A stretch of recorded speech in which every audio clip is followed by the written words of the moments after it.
জোরদার করা হবে কিনা বা আমাদের সীমান্ত আসলে রাস্তা নেই আছে সেই বিষয়গুলো একটু বলতে হবে। এটা করতে গিয়ে মূলত আপনার কি প্রতিবন্ধকতা আপনার ফেস করতে হচ্ছে, কি চ্যালেঞ্জ হচ্ছে একটু যদি বসে বলে আমরা আমরা অডিওটা মূলত এই পুশিন যেই এলাকাগুলো দিয়ে হচ্ছে এটা সিলেটের বিয়ানীবাজার, শ্রীমঙ্গল, হবিগঞ্জ ওই এলাকায়, আর এদিকে ব্রাহ্মণবাড়িয়া জেলার রৌমারি যেদিকে চর এলাকা, প্রত্যন্ত এলাকা সেদিক দিয়ে মূলত হচ্ছে, আর পার্বত্য চট্টগ্রামের যেদিকে জনগোষ্ঠী নাই সেদিকে কিছুটা হচ্ছে। তো এটা প্রতিরোধ করার আমরা চেষ্টা করছি, দেখছেন প্রতিনিয়ত। সত্যি কথা বলতে আজকে সকালেও কিছু পুশিং হয়েছে, আমরা তথ্য পেয়েছি। আমাদের বর্ডারটা এত বিস্তৃত, আসলে প্রতিটি জায়গা তো গার্ড করা সম্ভব না। এই জন্যই আমরা জনগণের সাহায্য চেয়েছি, আনসারের সাহায্য নিচ্ছি, পুলিশ এবং আপনারাও অনেক প্রত্যন্ত অঞ্চলে কাজ করেন। এটা নিয়ম বহির্ভূতভাবে কাজ হচ্ছে, এটা আমি আগেও বলেছি। তো আমরা চাই এটা যদি বাংলাদেশি নাগরিক হয় সেটা যেন একটা নিয়ম মাফিকভাবে আমরা হস্তান্তর গ্রহণের মাধ্যমে আমরা নিতে পারি।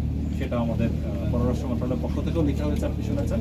আমরাও সার্বিকভাবে এই চেষ্টা করে যাচ্ছি এবং ফ্ল্যাগ মিটিং, প্রতিবাদ লিপি এবং এই ধরনের রুটিন যেগুলো আছে সেগুলো চলছে। তো আমরা আশাবাদী সামনে আমাদের এসব দেখেছেন ব্রাহ্মণবাড়িয়াতে, ওইখানে মোট কথা এই প্রতি যেখানে বিজিবির টহল তো সব জায়গায় একই সময় প্রেজেন্ট থাকতে পারছে না। তো এই জন্য স্থানীয় জনগণও যদি খেয়াল রাখে তাদের সীমান্তের কাছাকাছি, যে ওইদিকে কারো পুশিং করার জন্য প্রথমে তো তারা এসে ওইদিকে একটা জায়গায় রাখে, তারপরে হয়তো পুশিং করে। তো এই সেটা যদি স্থানীয় জনগণ খেয়াল করে, তো আমাদের পেট্রোলকে খবর দিলে ওইদিকে কুইকলি যেতে পারে। তো এইভাবেই আমরা স্থানীয় জনগণ। আপনি আজকে বলেছেন যে আজকেও পুশিং হয়েছে এবং কোন এলাকাতে এসে কতজন হয়েছে? এটা আপনার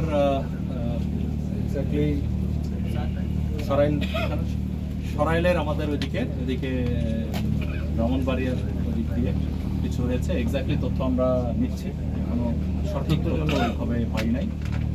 নিয়ে তাদেরকে জড়ো করে আমরা আরো বিস্তারিত পুশিং এটা ঠেকানোর জন্য বিজিবির নিরাপত্তাটা কি মানে জোরদার করেছি, টহল বাড়িয়েছি, জনবল বাড়িয়েছি।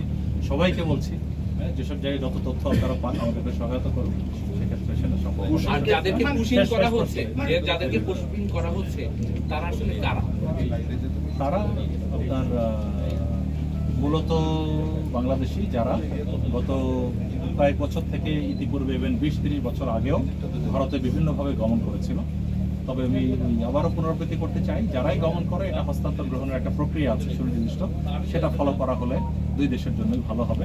আর এদের মধ্যে আবার যারা অনেক আগে 20-30 বছর আগে গেছে, তাদের সন্তানাদি তারা ভারতেই জন্মগ্রহণ করেছে। তো তাদের নাগরিকত্বের বিষয়েও একটা বিভিন্ন বিষয় জটিলতা সৃষ্টি হওয়ার একটা সম্ভাবনা আছে। মনে করেই কি এরা পুশিং করছে বা কি কারণে আমরা জানছি না, এটা ডিপ্লোম্যাটিক চ্যানেলে এনগেজমেন্ট হলে আরো ভালোভাবে বোঝা যাবে। তবে আমরা গ্রাউন্ডে আমরা সতর্ক আছি। কিছু অভিযোগ এতে কি আমাদের দেশে অপরাধী আইডি কার্ডগুলো রেখে দিয়ে আমাদের বাংলাদেশে পুশিং করা হচ্ছে, এরকম কোনো বিষয়? এটাও শুনছি যারা এতে করে আমাদের দেশে ভারতীয় যে অপরাধীরা আছে বা জঙ্গিরা আছে বা ইয়ে আছে, তারা কি ঢুকে যাওয়ার সম্ভাবনা আছে কিনা এই পুশিং এর সাথে? মানে সম্ভাবনা তো কোনো কিছুর সম্ভাবনাকে উড়িয়ে দেওয়া যায় না। হ্যাঁ, সব দিক থেকে সকল সম্ভাবনা রয়ে যায়। তবে আমাদের দেশের জন্য, জাতির জন্য ক্ষতিকর হবে এমন কোনো কিছু যেন না হয়, সেজন্যই আমরা জোরদার নিরাপত্তা নিশ্চিত করার চেষ্টা করছি। আর আইডি কার্ডের কথা যেটা বললেন, এরকম যারা আসছে তাদের মধ্যে অনেকের মৌখিক ভাষ্য, তাদের আইডি কার্ড, ডকুমেন্ট, আধার কার্ড ছিল যেটা রেখে দেওয়া হয়েছে, এর প্রমাণ তো আমরা করতে পারছি না, তাদের ভাষ্য